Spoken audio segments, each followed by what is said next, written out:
Everybody for being here. I'm Jeannie Braha, Executive Director of Rock Creek Conservancy. We are the Friends group to Rock Creek Park and co-host with our partners at Rock Creek Park of the National Park Service of the Race History and Rock Creek program. I want to wish all of you a very happy Earth Day Eve, a wonderful and hopefully Rock Creek filled National Park Week, and a belated Emancipation Day. This event this evening is part of our ongoing virtual series with Rock Creek Park, Race History and Rock Creek, which explores the full history of the park that we love and the people and the events that have shaped their history.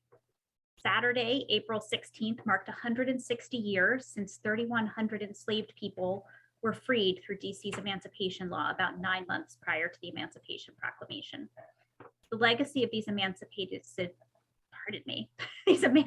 individuals is preserved and honored at burial grounds like those we'll discuss this evening, which are found in Rock Creek Park, the Mount Zion Female Union Band Cemetery and Walter Pierce. Recent archaeological studies have given us deeper insights into these sites, as do the wonderful speakers that you'll hear from this evening, who can share much of the history of these sites, including some of the ancestors who are buried there.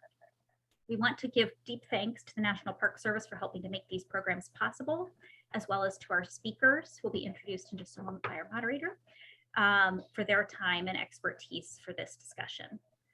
As the philanthropic and stewardship partner to Rock Creek Park, the Conservancy is committed to engaging the Rock Creek community in conversations and programming that's meaningful and enriching, and helps us come together around our shared values, which of course includes Rock Creek Park, but protecting its full historic, cultural, and natural resources for all people to appreciate and protect. Very quickly, before I turn things over to our esteemed moderator, I just want to go through a little bit of housekeeping. We do ask that if you are not one of our speakers, that you keep yourself on mute for the evening. The chat function is available for questions. We will be asking those questions on your behalf during the Q&A period at the end of this time. And with that, I want to turn things over to Julia Washburn, my partner in crime, the Superintendent of Rock Creek Park, and she will take it from there. Julia?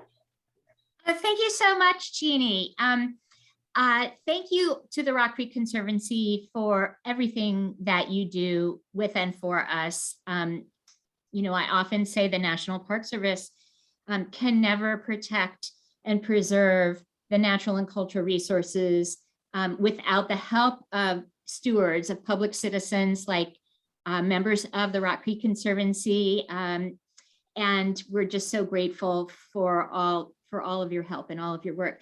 Very excited tonight to talk about Black cemeteries and Rock Creek Park, of which there are 3, at least partially in Rock Creek Park, the Mount Zion Cemetery, the Female Union Band Society Cemetery, and the Walter Pierce cemeteries, one of which is a Quaker cemetery, and the other one is a Black cemetery. And I want to start out by saying right off the bat that the National Park Service has not traditionally been a very good steward of these resources over time.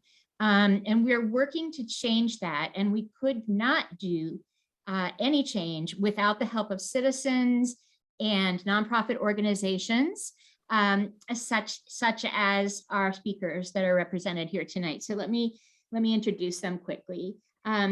We have Lisa Fager, the Executive Director of the Mount Zion Female Union Band Society Historic Memorial Park. And we have Mary Belcher, a member of the Walter Pierce Cemeteries Project. And we also have Dr. Jarrod Burks today, an archaeologist with expertise in Black cemeteries, who's actually just been completing some work at the Mount Zion and Female Union Band Society Cemeteries. So we're looking forward to hearing from all of you. I think it's going to be a rich discussion. As Jeannie mentioned, you know, as we go along, please type your questions into the chat or the Q&A function. And we will try to save enough time to answer and discuss many of them. And it doesn't have to be a question. It can also be a comment or an observation that you have or a personal experience related to this topic. So we're going to start out tonight with going forward with a brief overview of each of the cemeteries, and also a brief overview of some of Dr. Burks's work. And then we'll have the moderated discussion where we will have questions for the panel and discussion. And we will ask a few questions at the beginning, and then we will turn to the audience for their questions as well. So we're going to start out tonight with Mary talking with us about the Walter Pierce Park cemeteries. And Mary, could you give us an overview of the cemeteries there and the work that your activist group has been doing to preserve and protect them? Sure. In fact, I have a little slideshow for you. We are a grassroots group. We are not an official organization, but we began our work to protect and identify the cemeteries of Walter Pierce Park about 17 years ago in 2005. But first, I want to go into the deep history of the cemeteries, and this will take about 8 or 10 minutes. If you're ever trying to locate Walter Pierce Park and the Mount Pleasant Plains Cemetery, which is the African American cemetery, and the Quaker cemeteries, you'll see that we are at the sharpest hairpin turn in Rock Creek. And we're just at the base of that hairpin turn. And you can see an 1880s map here that shows you Mount Pleasant Cemetery. Adams Mill was owned by John Quincy Adams up until his death in 1848, and then it was owned by his sons and other heirs of his family. So if we go to the second slide, it'll bring you a current shot.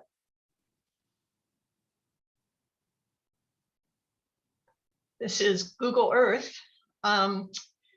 This shows you the historical boundaries of Mount Pleasant Plains Cemetery, which was in existence from 1870 to 1890.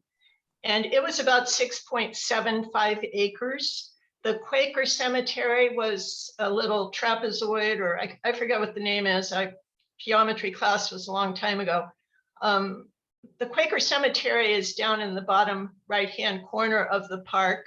It was 2.5 acres or 0.25 acres. So it was much smaller than the African American Mount Pleasant Plains Cemetery. And it was much older. It was founded in 1807. So that playing field there is very level.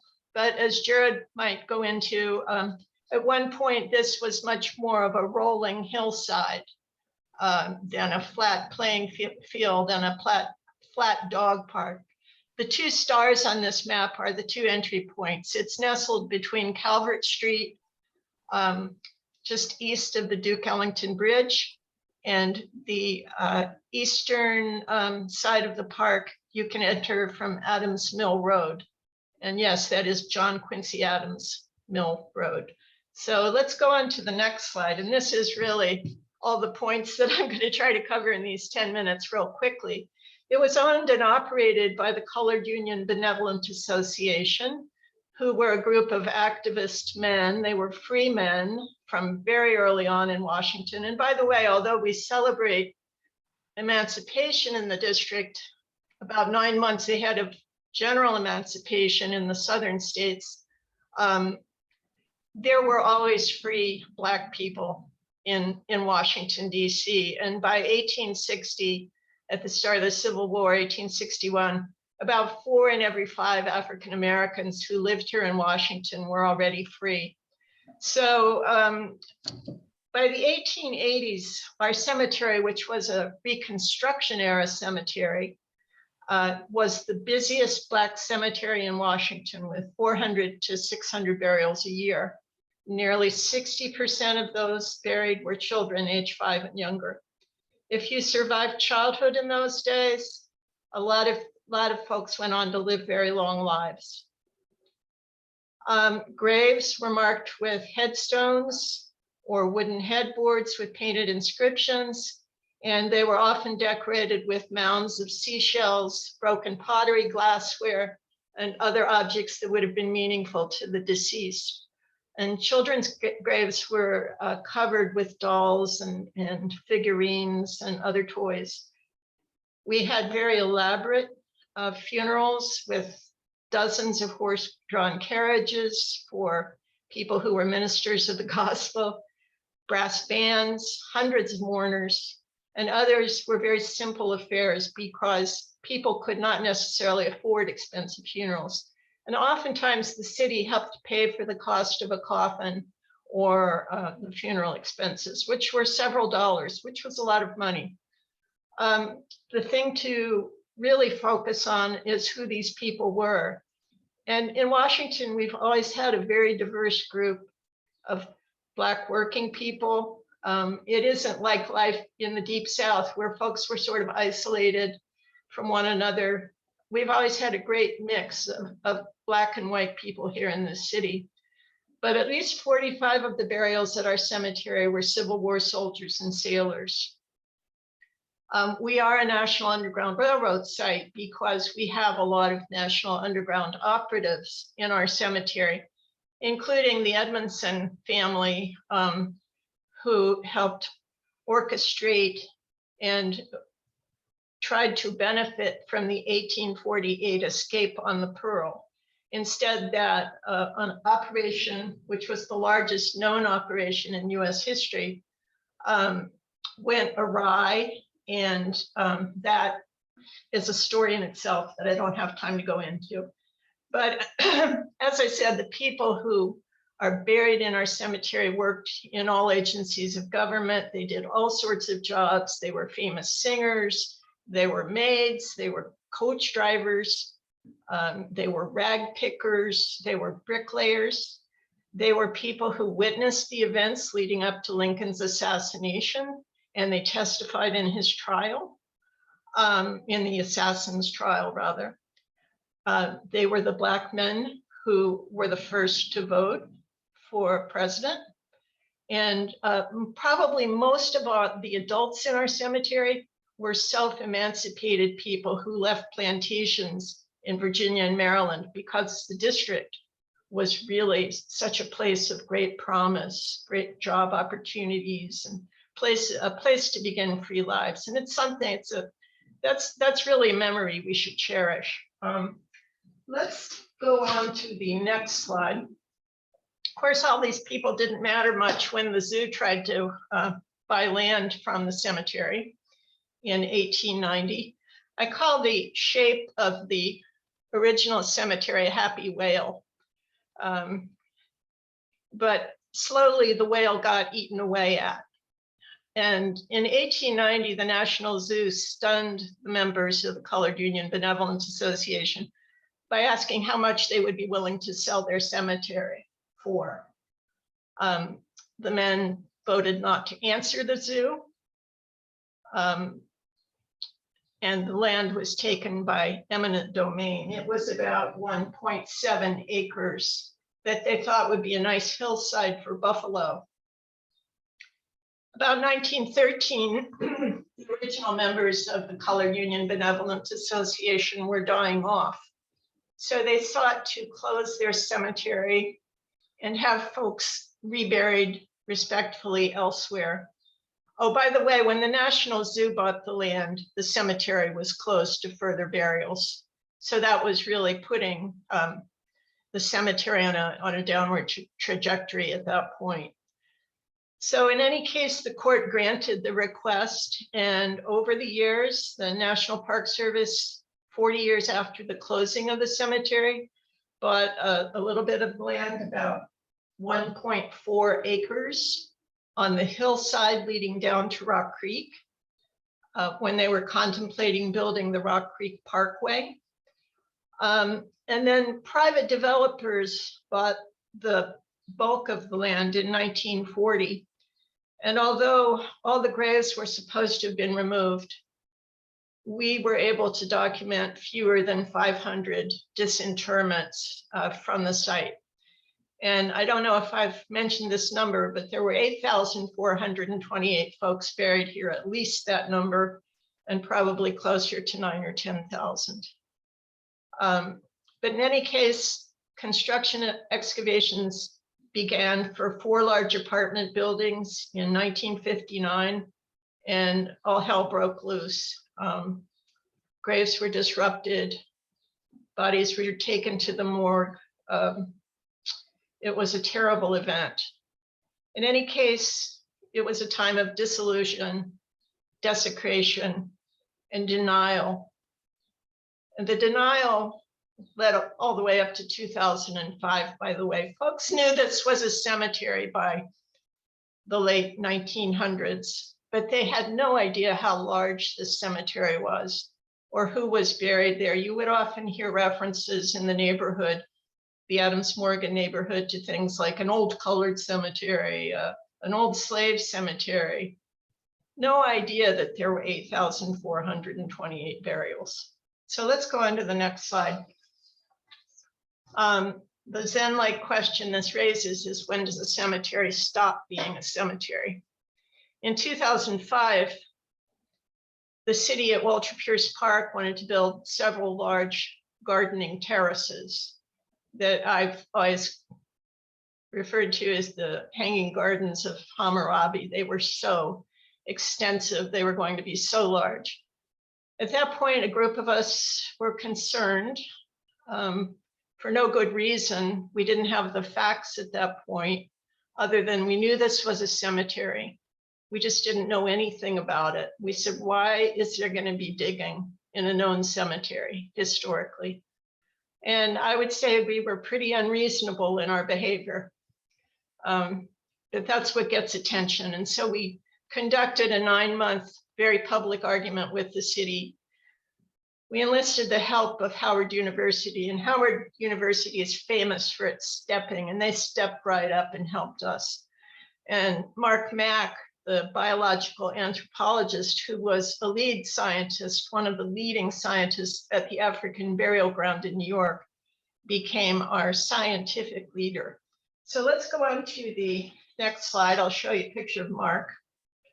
That's Mark in the distance, and 2 of the Howard students that stepped in to help. Needless to say, we won our fight with the city, and they finally consented to allowing us to conduct a non-invasive, no digging survey of the park to document what was there. So let's go on to the next slide. I'll show you a few of the things. Unlike Lisa's cemetery, we are short on headstones. It took us about 5 years worth of archaeologically searching the ground before we found 2 headstones on the hillside. And the students held this up while I photographed it, and we couldn't find any inscription on it. But what we did, we measured these 2 headstones that were completely covered until one day they weren't, because the land shifts a lot and the ground cover is very dense. We measured this headstone, took the measurements over to Lisa's cemetery before Lisa was there. And I measured the headstones there, and they were identical. So we knew they were headstones. So let's go on to the next slide. We'll go real quickly through these last few slides. These sorts of things were obvious when we found them. Let's go to the next slide. Other things were not so obvious, such as very small coffin hardware. But you can see that the coffin hardware that was exposed on the surface of the earth at Walter Pierce is identical to coffin hardware that was being sold in the 1870s in this catalog. Let's go on to the next slide. This is a really amazing object. At first I thought it was a magician, and then it sort of began to look like a Christ-like figure. In any case, those things that he's holding in his hand are hollow. He could have been an incense burner or a candle holder. In any case, he's very African in nature. The African influence in the art is very obvious. And although we left most things at Walter Pierce undisturbed, including graves, because the idea was to protect anything that was here, this little king figure lives in the lab at Howard now. So let's go on to the next slide, and then I'll be able to wrap up quickly for the next speaker. While the students in the field found land features, grave goods, headstones, as well as exposed remains, we hand searched 75,000 death certificates at the DC archives to find the ones that reflected burials at Mount Pleasant Plains. And the result was we found and could document 8,428 burials. And then the next slide is just sort of a boasting slide for the website. Could we go to the next slide? Yes. This is the biographical database, which you can find at our website, walterpierceparkcemeteries.org. And you can look up your ancestors. I know there are descendants, known and unknown, listening today. So I hope if folks find their ancestors on our list that they'll contact us, because you guys are the most important living clients that this project has, as Mark always likes to say. And let's go to our last two slides. Let's just, one thing, Mark Mack, who passed away in 2012 in an accident, he was the heart and soul of our project, and he brought with him the ethics that were learned and actually pioneered in the African Burial Ground Project in New York. And that was the idea of a community descendant-centered project. And so we've always tried to find descendants. We've always tried to work with community. We've always tried to make this a very public project. And so you'll see in the first picture there, Mark giving a tour to some Washington Quakers. The list with names on it to the right with women's hands. We have a public name reading every year. We haven't done that for a couple of years for obvious reasons. And we have public events. And the final slide, can't remember what it is. Julia was at this event. We are very grateful now, after 17 years, to have our first historical markers at the park. And let me just say that most of Walter Pierce Park is owned by the city. We have tried and tried and tried, spent 3 years trying to get a descendant-driven memorial built, but we did not. And I don't know that the city has a good excuse other than it went into hiding during COVID. But Julia and the National Park Service and Dina Dirks and Brad Kruger worked with us to get these 4 National Underground Railroad signs in the ground. And these are all members of, these are all descendants, the folks that you see unveiling the signs in these pictures. So that's our story.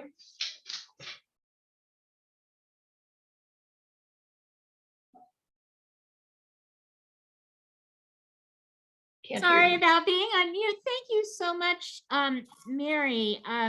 You know, that was a very brief amount of time to tell a really amazing story. And I want to once again thank you and the other activists and the Howard University folks and everyone who worked so hard to really preserve this, you know, these important cemeteries, both the Mount Pleasant Plains and the smaller Quaker one. And so we're grateful. And I know that the National Park Service has also done a preservation plan for the part of the cemetery that is on our property as well.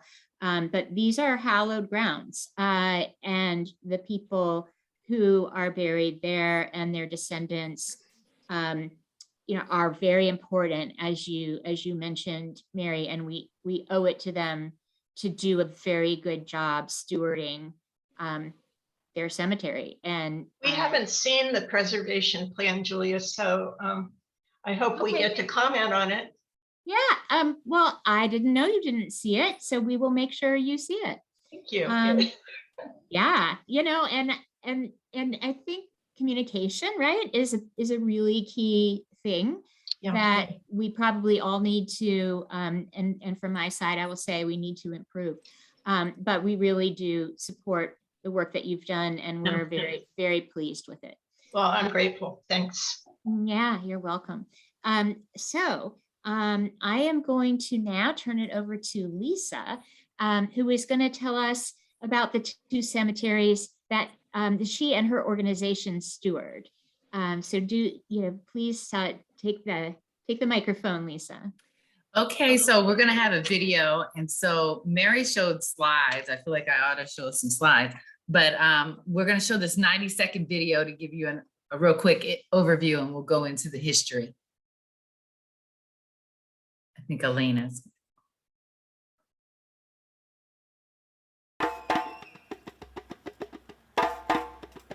Cemeteries are emerging all over the country, and we're finding out more and more about the significance and the lessons that cemeteries bring to the larger public. We have got to save this sacred area. Was at one point in time, this property was a place where white members of a Methodist church were buried. The land was sold for the purposes to bury free blacks and slaves who resided in the area. Not only were black and white to live separately, but they were also to be buried separately. Over the years, unfortunately, it fell into disrepair. People died off, moved away, and it was under consideration to be sold to some developers. The wholeness of a people is diminished if the ancestors are not honored. Part of our ambition is to create a historic memorial park that recognizes the people who were here, provides inspiration for future generations, as well as educating about the rich history that black people had in Georgetown.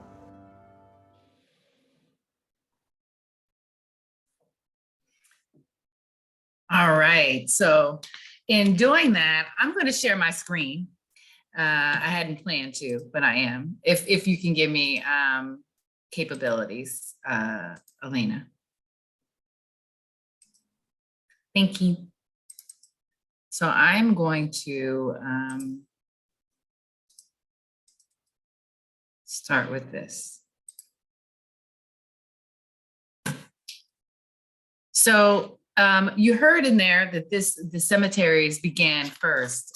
Let's start with 1808, and historically it was first known as the Old Methodist Burying Ground and was purchased by what is now called the Dumbarton United Methodist Church for the purposes of both black and white being interred. And this meant at this particular church, which started before the United States started in 1772 in Georgetown, had both black and white parishioners, both in the black, and it was 50%, pretty much even. And then amongst the black parishioners was half free and half enslaved, but all were relegated to the balcony.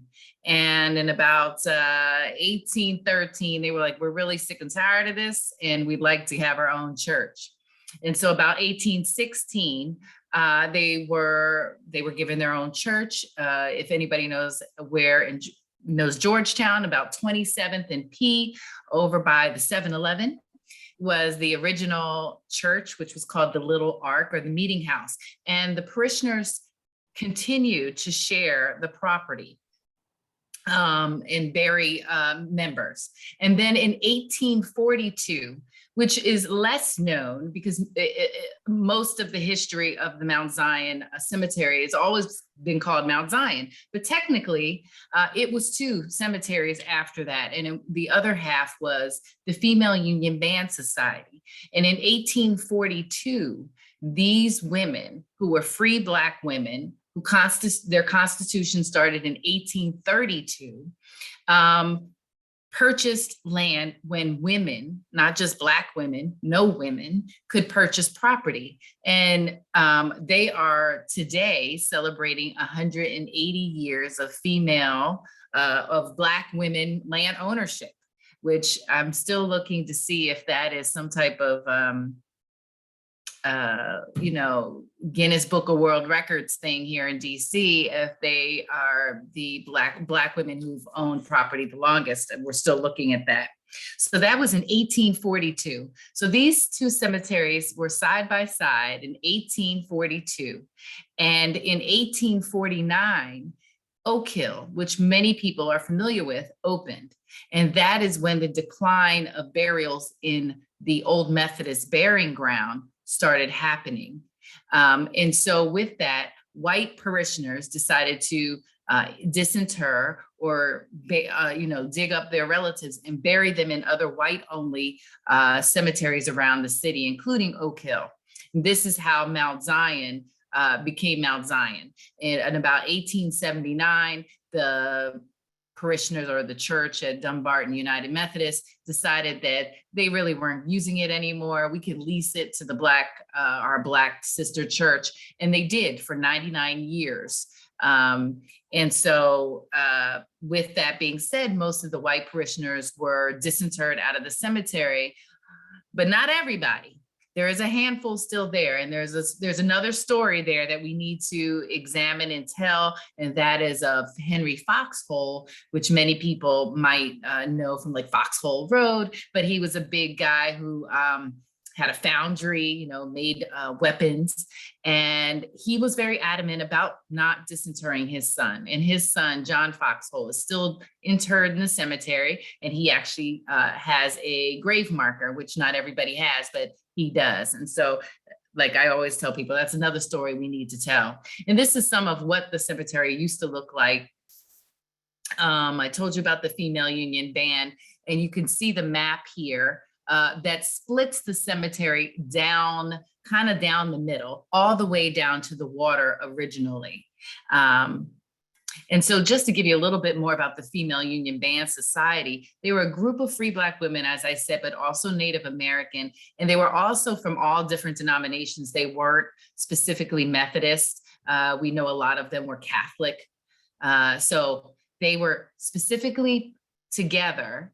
They were not a band that played instruments, but more like a union in today's society. And they band together to help each other, because once you were free, you really had to worry about things, because nobody was, providing for you or telling you what to do. You provided for yourself. And so these women banded together, paid in weekly dues. And if something happened to them, they were unemployed, they were ill, then the society would then help you out.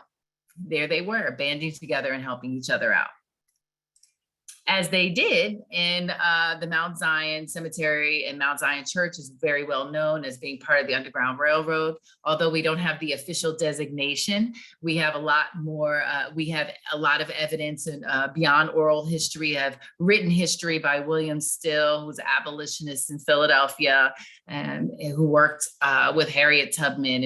If you all have seen the movie, he was the other main character in the movie was William Still, who documented people who were traveling north to freedom. And he did that in this in the old Methodist burying ground, which is what it was called in Georgetown. And people hid here in this holding vault.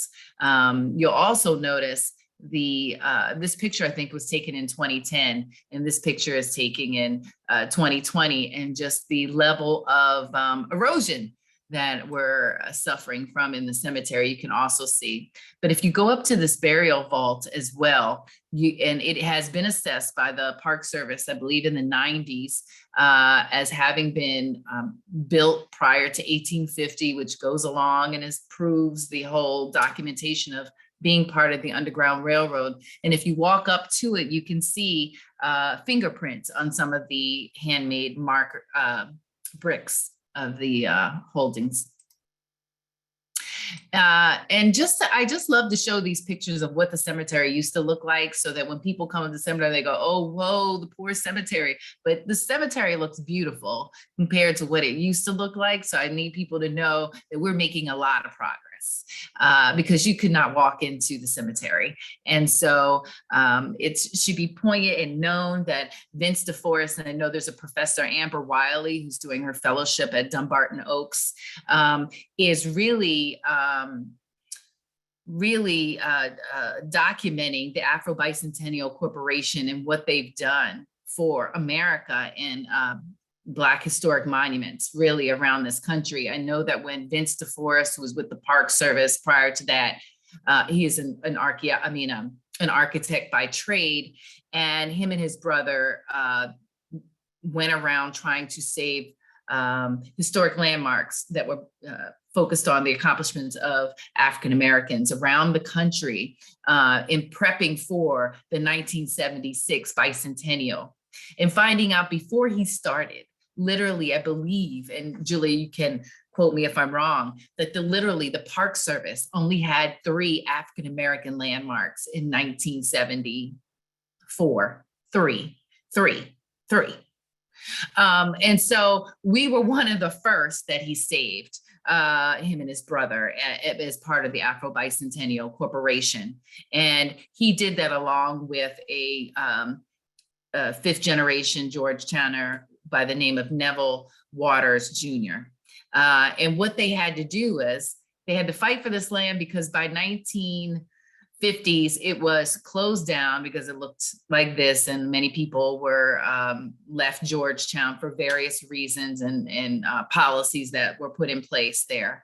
And once they saved the land, as they say, once they closed the land down, of course, developers swooped in and they, convinced people to sell, and really people didn't know what to do. Both churches and the Female Union Band Society really didn't know what to do. They signed over. The developers won. They had the right to disinter. They were getting ready to disinter in bodies. And then Vince came along, Neville's mother at the time, and Mrs. Gertrude Turner, decided that she made a mistake by signing off on allowing them to sell this property. And so with that, they fought the land to get, they fought the developers. And it was interesting because developers already won. But you know what? They changed their minds. They did not want single family homes. They wanted to have condos on this land. So with everything in DC, you need to go get you a new permit. So as in the process of getting a new permit, Vince and Neville Jr. were able to get this on the National Register of Historic Places, making it worthless to developers, basically. And so we saved the land. Again, here are more pictures of what it looked like. In saving this property, though, the judge, Oliver Gash, ordered that it be reseeded, because look at it, it looks crazy. You can't walk through it. We're trying to make it, we're also, there's a whole nother plan that was supposed to work in tandem with the Park Service that obviously it didn't happen. But in that, Judge Gash was like, we need this to be reseeded. And so all we had was volunteers, school kids, police athletic league, people in the community, and we moved the markers. And all they used were X's and O's and graph paper. And once they moved them, and as if you've ever been to the cemetery, you see there's a lot of these 3 piles of markers. Once they moved them, they realized they were too fragile to move back. And so you see these clumps of markers that most people don't understand. Why do they look like that? But now we're in a process of moving forward. This is something we'll get to, I guess, Julia, in another conversation. This was part of the land that was taken. These are some of the things that we've also found around the cemetery. A lot of the things that Mary said are also very true of our cemeteries. Again, we started in 1808. A lot of our challenges, and I'm sure you'll ask, but a lot of our challenges is that we predate death records. And so it's really hard to tell who's here. We are creating a cemetery information database. I happen to work with an awesome volunteer, and he's more than a volunteer, he's like family now at this point, Patrick Tisdale. And he's also retired chief technology officer. It's helping us put together a very big database of awesome information, from records from Emancipation Day, not Emancipation Day, compensation records, pension records, all kinds of things. And so, and Jarrod will get to this picture, and this is just a monument around the Dyer Clark, some of the folks that have been enslaved in this area. Our folks in this cemetery, very much like Mary's, are part of all the same things, but we are also connected to most of the institutions here in Georgetown and other founding fathers, such as Mount Vernon and the Canal and Tudor Place and Dumbarton and Georgetown Hotel. Right now, I've been able to connect us to pretty much most of the institutions that found this country. And so there's a bigger question on, now what do we do, and how do people reconcile this with their own history when we can connect to all of Georgetown? And so I'll stop there. Thank you so much, Lisa. And the work that Vince DeForest has done throughout his whole career is astounding.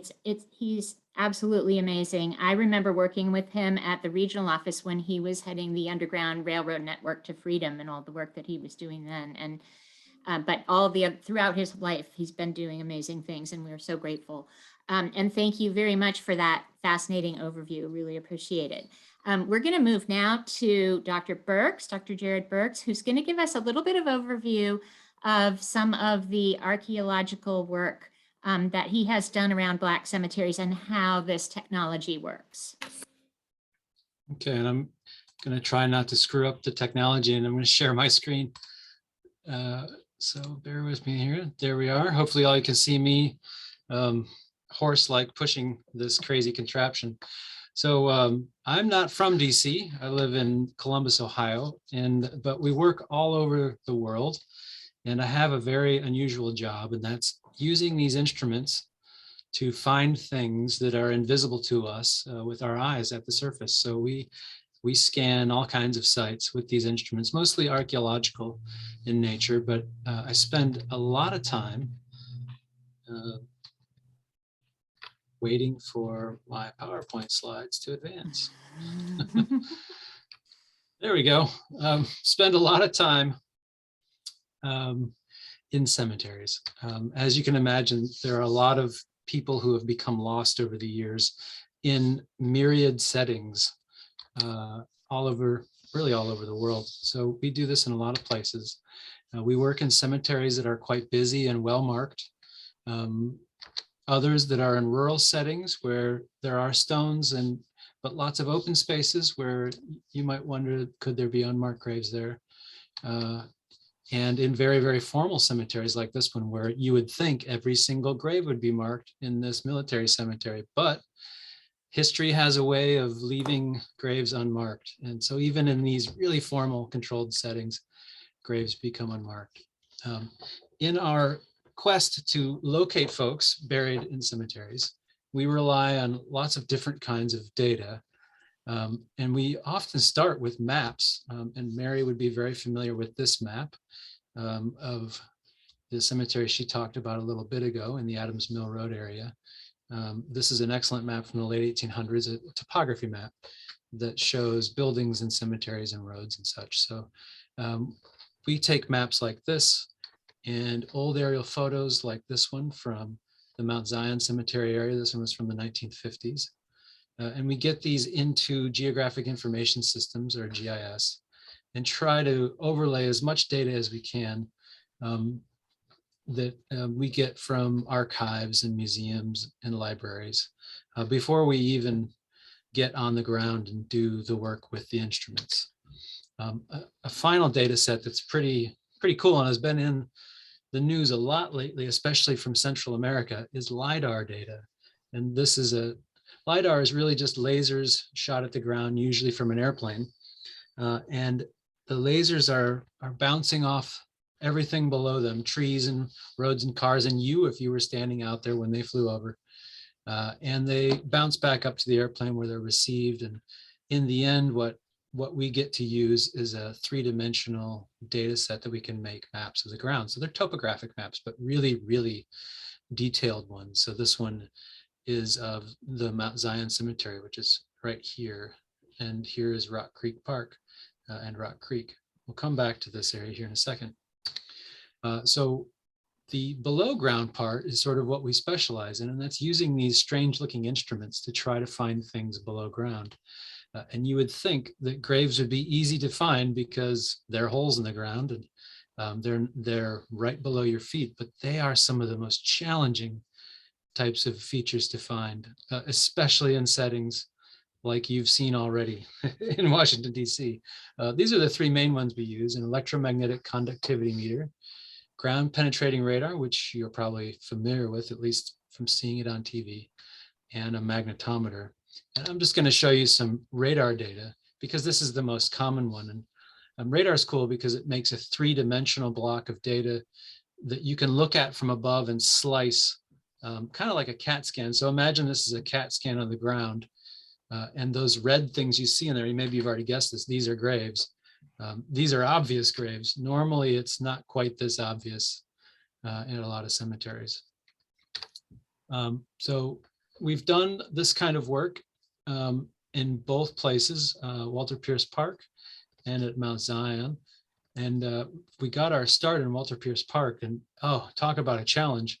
I knew nothing about either of these places when I got the call about coming to do some survey work in this park in DC. And being from, when I was a kid, I grew up in Illinois, and even Ohio was like really far to the east. And the one place we did go as a kid was to DC to see, the Capitol and all that when I was in junior high. And so I had some familiarity with the place, but it still seemed rather exotic. So here's this little strange plot of land that looks like a park. It's got roads through it and asphalt and planting areas and a soccer field and a dog park and all of this brush and all manner of vegetation that most of this stuff is really not conducive to what I do for a living. But we made the attempt to survey as much ground as we could, and that's what these little yellow areas are here, where we collected geophysical data. And this was after Mark Mack had done his work in the area. And I had heard that there were remains and such found on the surface here. So I was pretty sure that the ground had been disturbed. And it was, let's see, here's some of the results we got. This hopefully doesn't look like anything to you because there are no graves in it. And it's radar data. And it's trying to make sense of these blobs. I am officially a blobologist, and we didn't find graves in a lot of the areas we had surveyed, and there's a very specific reason for that, and it's sort of summarized in this panel of 3 images. So at the top is a topographic map, kind of a perspective view of Walter Pierce Park. That's this area here. This is the soccer field right there. Adams Mill Road there in the background. Here's a gully along the edge. The zoo's over here, and Rock Creek is down here in the lower left. So that's what it looks like today. And you'll notice it's pretty flat in there where the soccer field is. There's a basketball field in there too, court. Here's what it looked like in 1888 when that really nice topographic map was made. If you just kind of look back and forth between these two, you'll notice that that big flat area is not there in 1888. What happened? This is the construction that Mary mentioned that got started at this place when I think she said all hell broke loose, I quote. And what happened was this part of the park or the property and the cemetery was cut away by steam shovels and pushed toward the gully to flatten it out and make a big flat area where the building was to occur. So in the map on the bottom here, what we've done is compared the old map to today's map to produce the difference. How do they differ? And red is fill added and blue is fill taken away, and white areas are about the same between the two. And you'll notice that it's mostly not white, it's mostly different. So fill was removed from up here in the corner where the Quaker burying ground was, and it was added to the slope.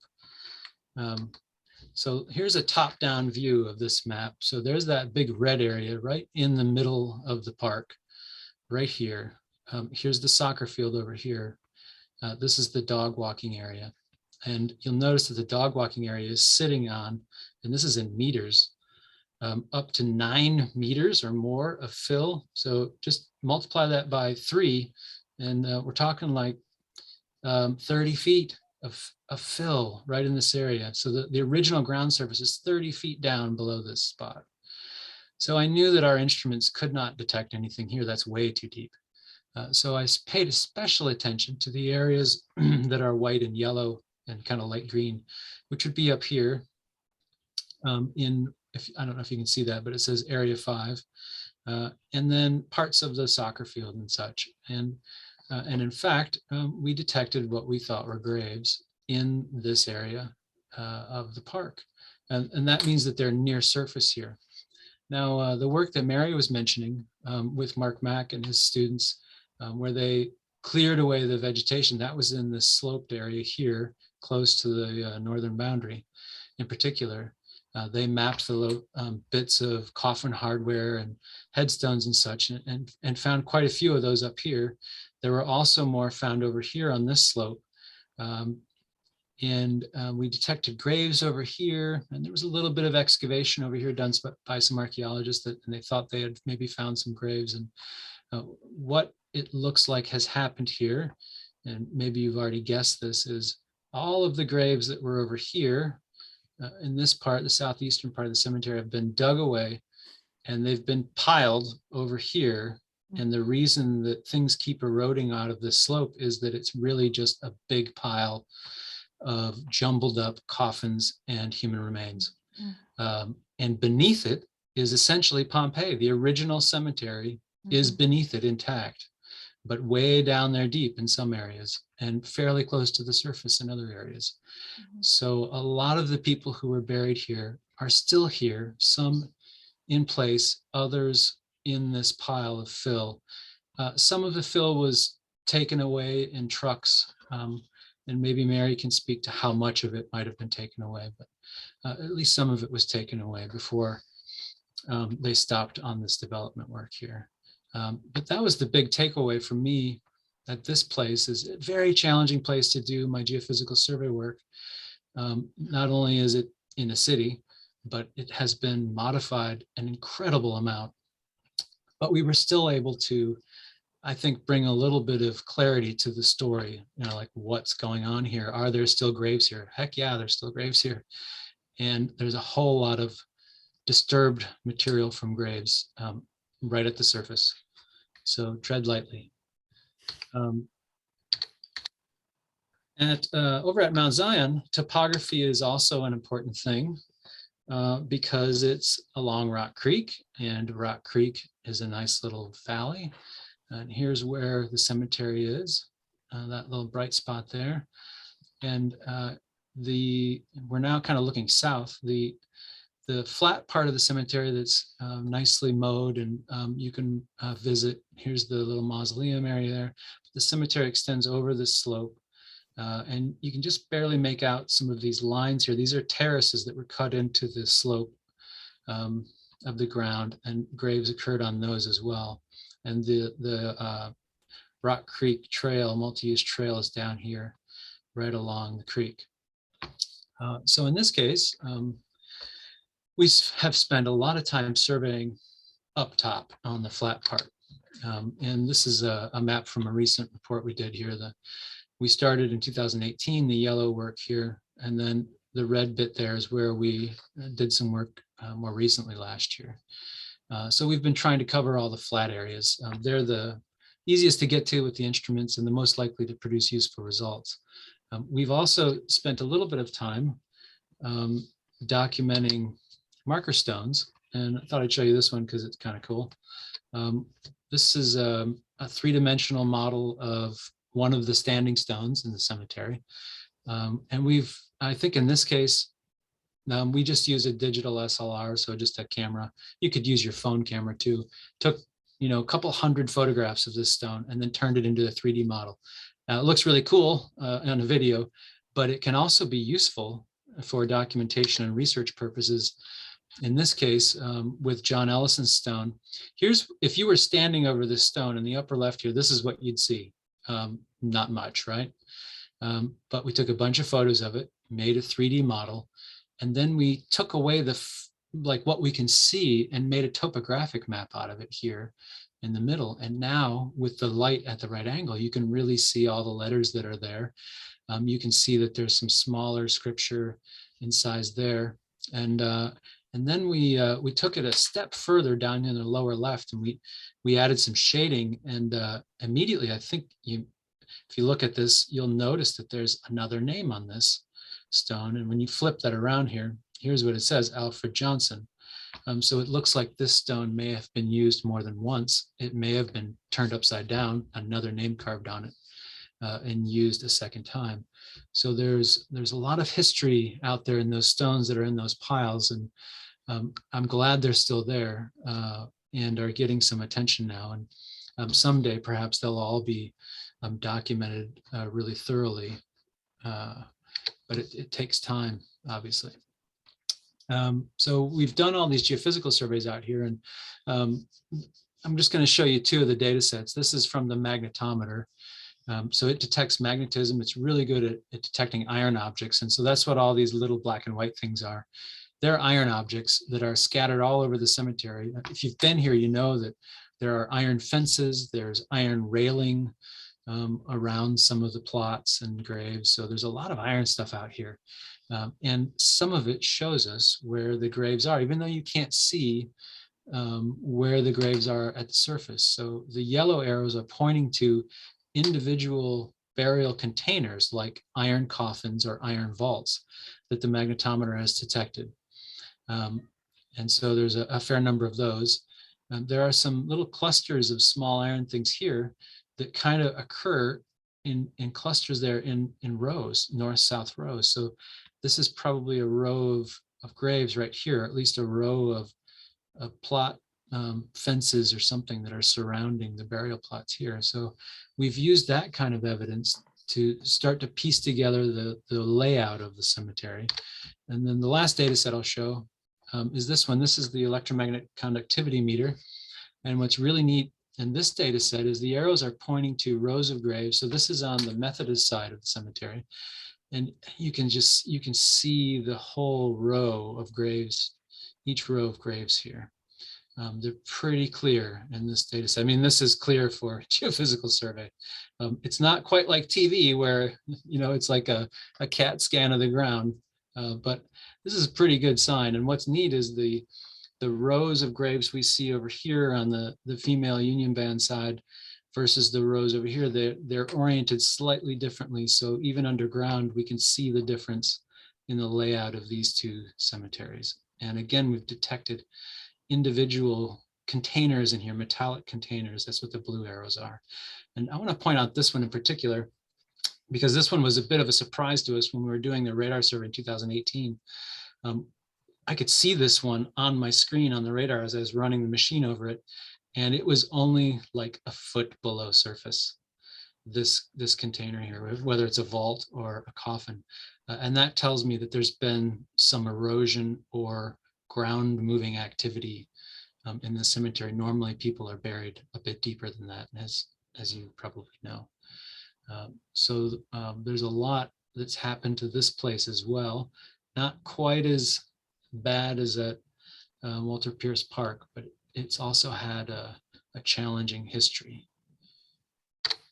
Thank you so much, Dr. Burks. It's really amazing what we can do now with technology to help us literally uncover these amazing places and the stories of the people who are there. And so that's great. And so I want to just mention that we have a lot of questions in the chat. So looking forward to moving to the discussion part of this.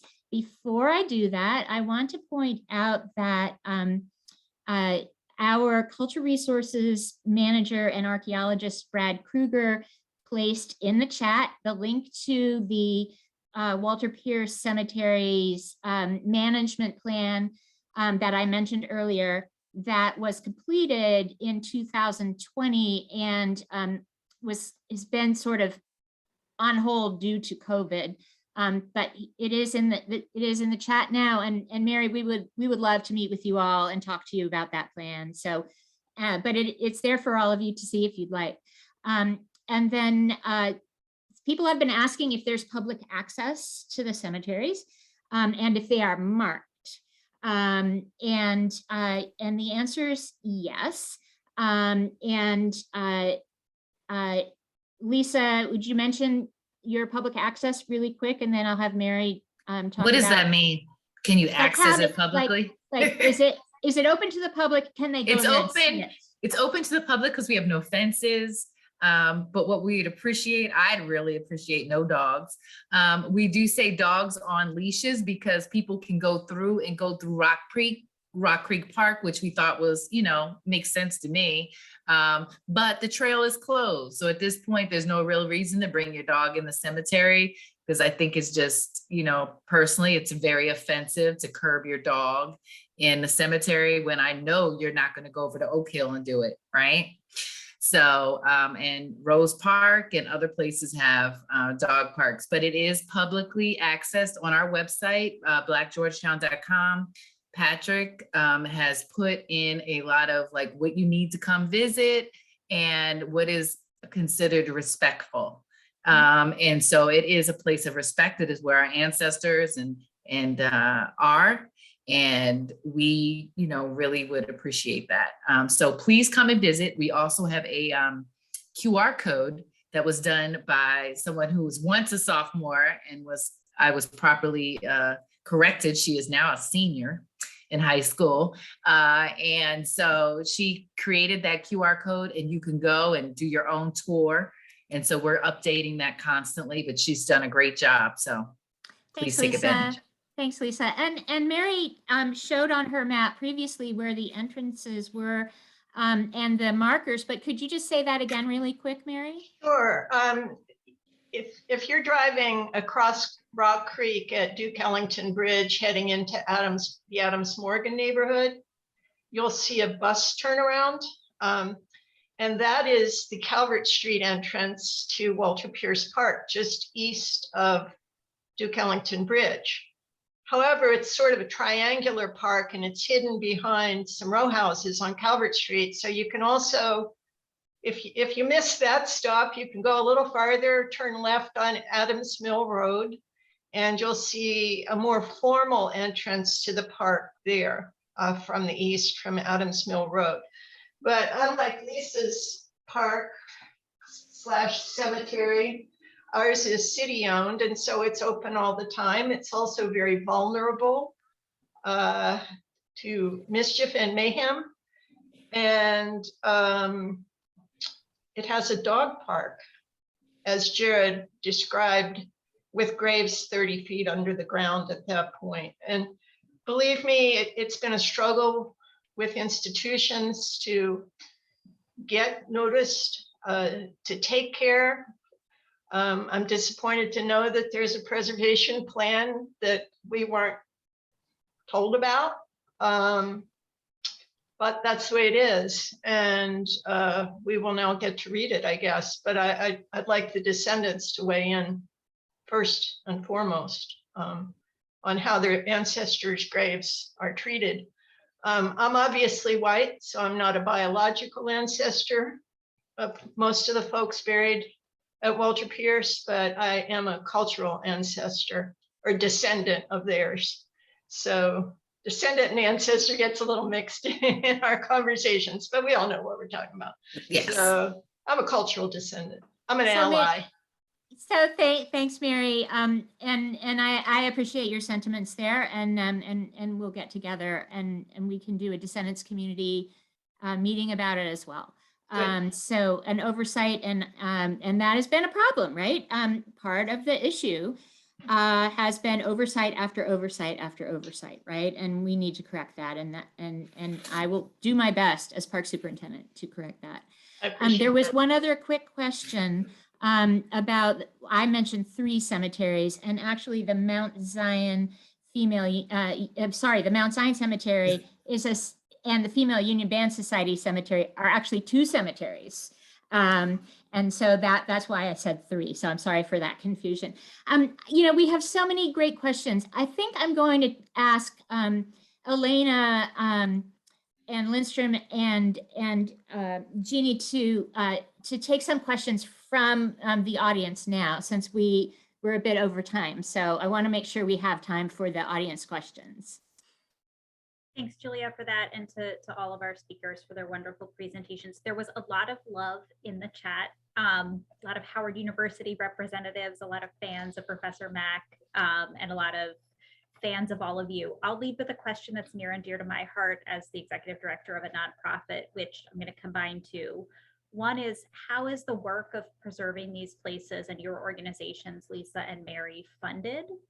And maybe related to that, how can historical organizations assist your efforts? Well, I'm a 501c3 nonprofit organization created to specifically take care of the cemeteries. And as I said, both Mount Zion and the Female Union Band Society cemeteries both own their shares of their respective properties, and then I maintain them. So funding, we were very funded with our last city council person, and now our newest city council person just gave us great news today that they're going to, they funded or budgeted the stormwater management piece for us. So maybe we'll get some erosion. Literally, I got that message like right before this presentation, so I can't go into it, so I don't know a lot about it, but I know we got some money for the stormwater management, which is exciting. But we really go through, yes, it's amazing. That's so great. I know, That's I know, because everybody, just so you know, we have documents from 1970 saying the city was going to help us with stormwater management. So here we are 50 years later, and maybe we're going to have it happen. And so we're really excited because, a lot of the problems is erosion and everything, trees falling. And what Jarrod just said about that vault being only 10 inches below ground, it's scary to know what might show up one day. But we look for grants, we look for funding. We did better prior to 2020. And so we're really looking for donations, big time funding. And we'd really like somehow to figure out all these organizations, institutions that have had enslaved people work for them for free and are still existing here in Georgetown and other places like the White House, would somehow figure out how to support what I say is the oldest Black cemetery in Washington, D.C. It's appalling and shameful that the city or the federal government has not stepped up to this day. We're in 2022. We are not a 501c3 organization. Had I known 17 years ago when our work started that might have been a good idea, maybe we would have done it, but we are truly grassroots. We are inclusive. You want to come help, you can come help. There's no digging going on, but we do have public events when there aren't pandemics raging.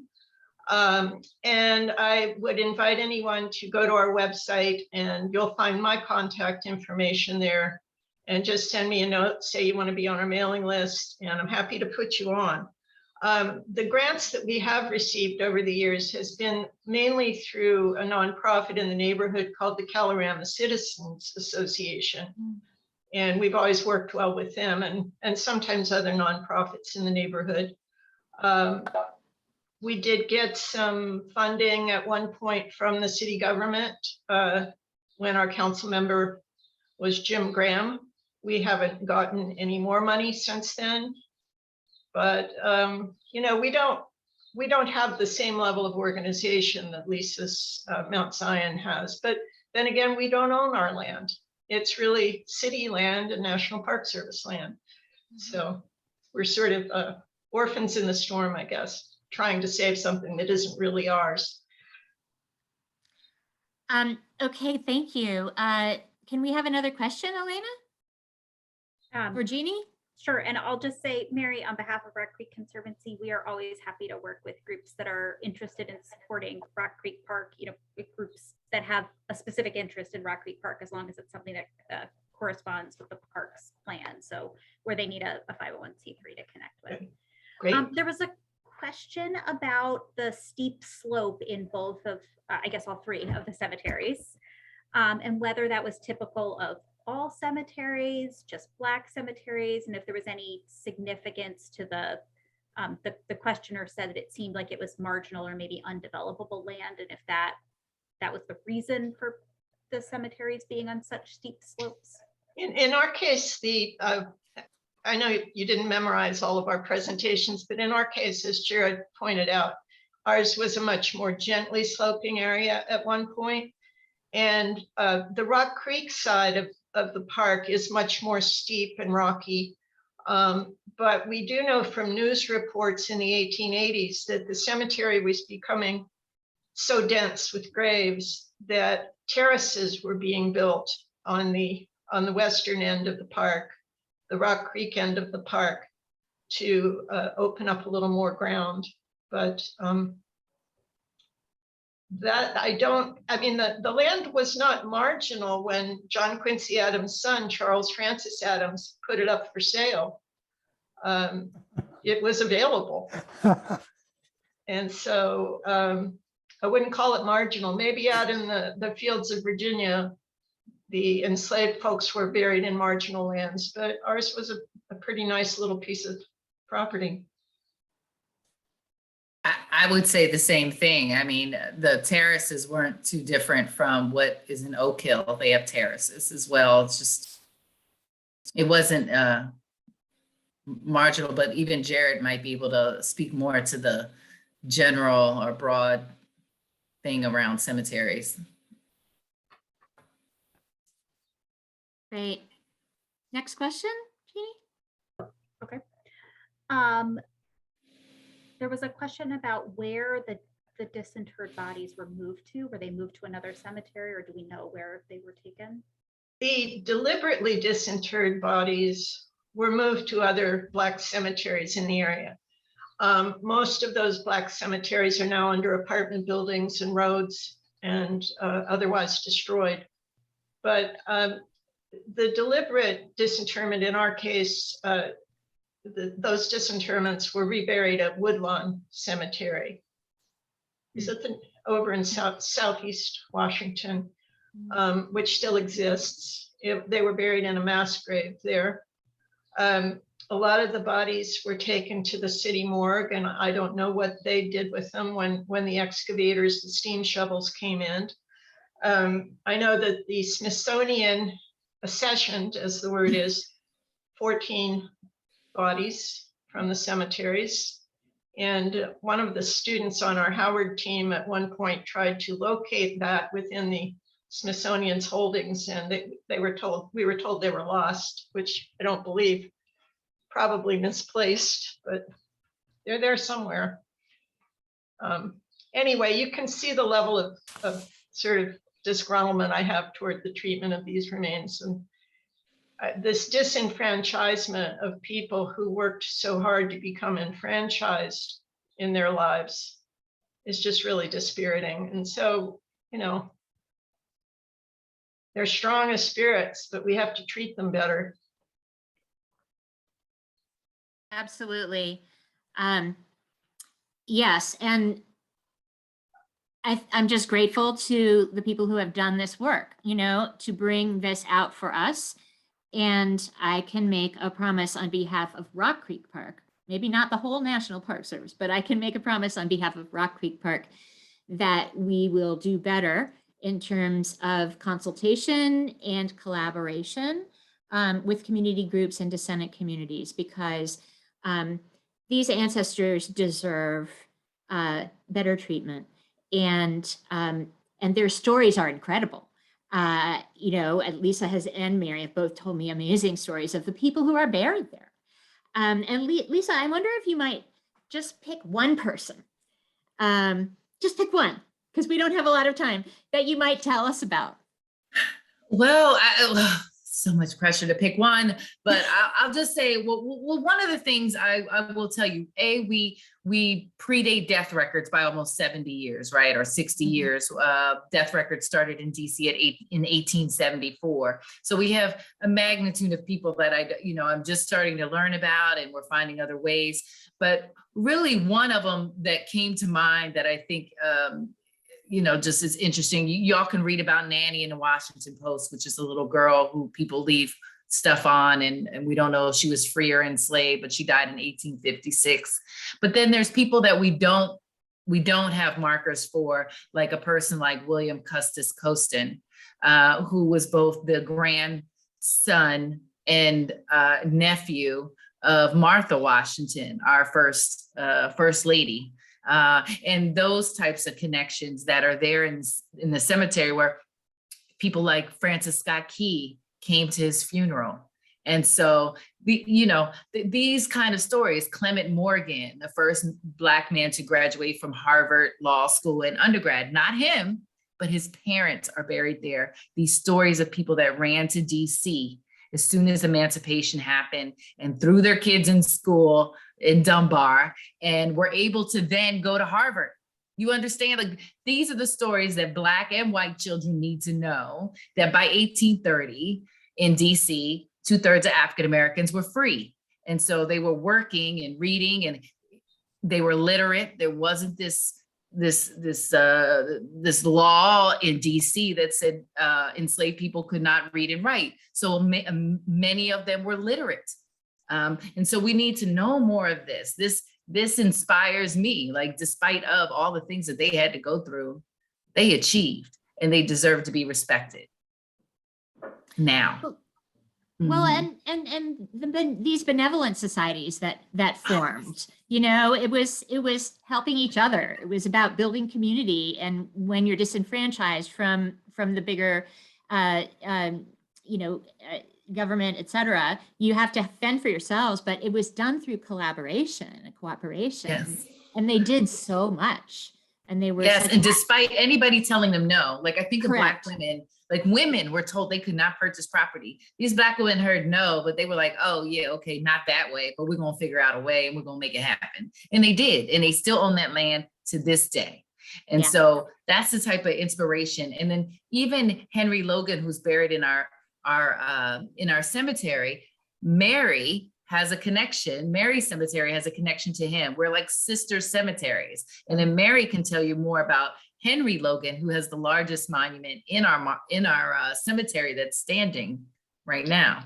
Right. One of Henry Logan's, when you go to Mount Zion Cemetery, you'll see this gigantic obelisk. It says Logan on it. It's kind of period, with a period at the end. Yeah, not an exclamation point, but there may as well be an exclamation point, Lisa.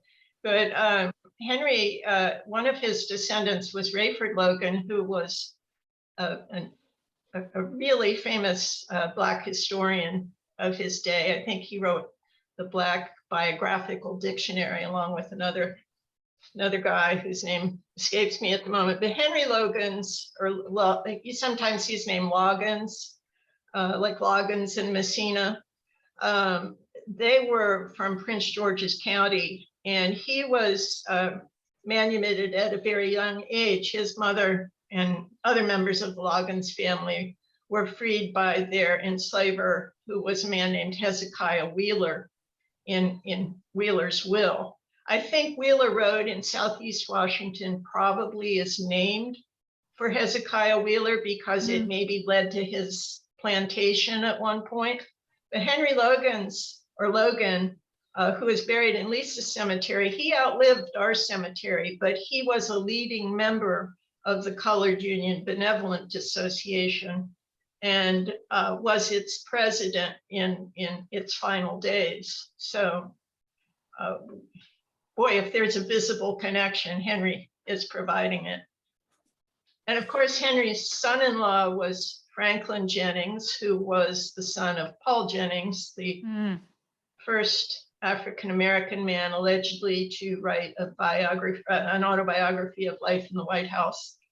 So, Yeah. you know, that, I mean, it's an embarrassment of incredible stories. Yeah. Yeah. And so Rich, we have so much more to learn. And we need to tell those stories. And we need to create opportunities for descendants to tell their own stories, right? I see that someone in the chat noted that Vince DeForest is on today's webinar. Hi, Vince. Thank you for Hello. being here today. Hi. Oh, Thank you for all your work. Would you like to say a word? well, can you hear me? Yes. Yep. I would just like to say that we have the semi-quincentennial coming up in 2026. And I think that Alma Adams from North Carolina, her bill, HR 1179, which speaks directly to the issue of African burial grounds all over the country. I think that we need to come together both in support of that legislation, while at the same time, the opportunity for us to collectively come together and see if we can help each other in a way that would encourage this legislation in areas that only we know the best way forward. I mean, they're looking for ideas. We have the legislation. It's up to us to make sure that that legislation has in it all of the tools that we need individually and collectively to really pay homage in 2026 to this rich legacy that all of you have talked about and all of you have dedicated your lives for. So I would hope that something like that could happen. Thank you, Vince. I mean, that's wonderful to know that that legislation is pending, and I agree with you. What can we build into that legislation, right? That can lift us all up and all of these burial grounds up. Thanks, Vince. Appreciate that. Can I make a comment? Yes, go ahead, Barbara. I'm reminded of HR 40, which is a bill for reparations. Sheila Jackson Lee's office is the one that puts that forth each Congress. And this certainly fits in with repairing our past and looking at things. So I wanted to mention that. Thank you so much. Thank you. Can I just add that these are efforts that have to come from the ground up if meaningful involvement of descendants is going to occur. I don't think you can legislate conscience. We have to do this ourselves, and like Vince said, we have to work to lead the way on what should be in that legislation. But I don't think just expecting legislation to do the job for us is realistic.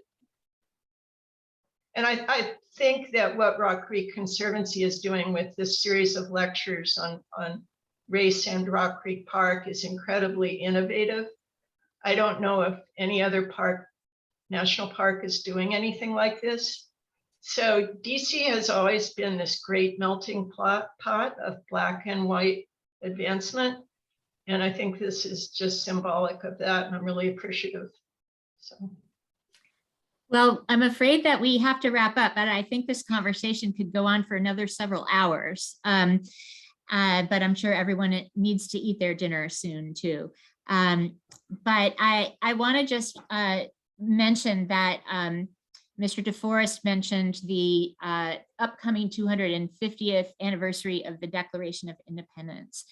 And if we use that opportunity properly, we can do a much better job and a new job, right, of telling the histories of the people that lived on this land, that lived on this land, that have worked on this land, everybody's history, not just the dominant culture, colonial history story, like what was done, primarily in 1976 for the bicentennial.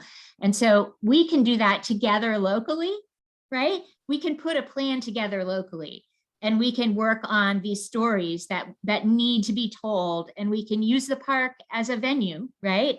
For gathering people together to have these discussions and to learn about these incredible stories and places. And we have an opportunity to do that. So I'm excited about working with everyone on that opportunity. And with this, I'm afraid we do have to end, but I want to thank our speakers, Mary, Lisa, and Jarrod, for sharing your expertise and your time with us. And I also want to thank you for your very important work that you have done and are doing. With that, I'm going to turn it back over to Jeannie to close up for the evening. Thank you, Julia. I want to thank everyone who was involved in developing and making this program happen. And that includes the fantastic team at the Conservancy that makes my job so easy, Elena and Lindstrom, who are with us tonight, as well as a number of other folks who helped make all the pieces of this come together. And we partner with a number of people on Julia's team, including Brad, who's with us this evening, and a number of other individuals that work for Rock Creek Park to make these programs happen. But these programs would not be programs without the amazing speakers, panelists who joined us this evening. So Lisa, Mary, Dr. Burks, thank you so much for being with us, sharing your time and wisdom. And as someone just put into the comments, most importantly, for honoring these ancestors with the work that you do. It's our honor to have you with us, to be able to share your stories. Julia's right, we could do this program probably till the wee hours of morning and still just barely scratch the surface of these important histories, and we look forward to continuing to share them.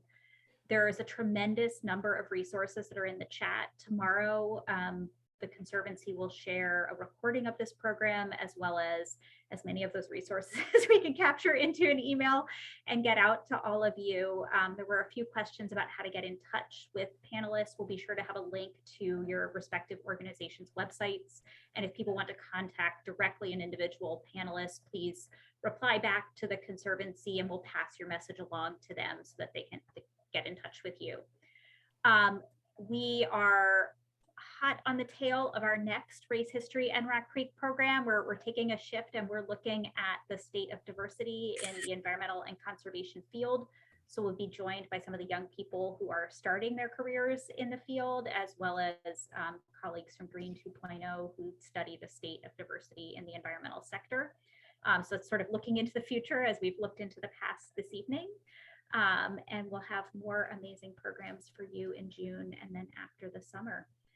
In the meantime, tomorrow is Earth Day. If you don't get a chance to respectfully visit one of the wonderful places that we spoke about this evening, I do hope you'll visit some part of Rock Creek Park in honor of Earth Day, National Park Week, and belatedly Emancipation Day. Thank you all so much, and we look forward to seeing you again soon. Great.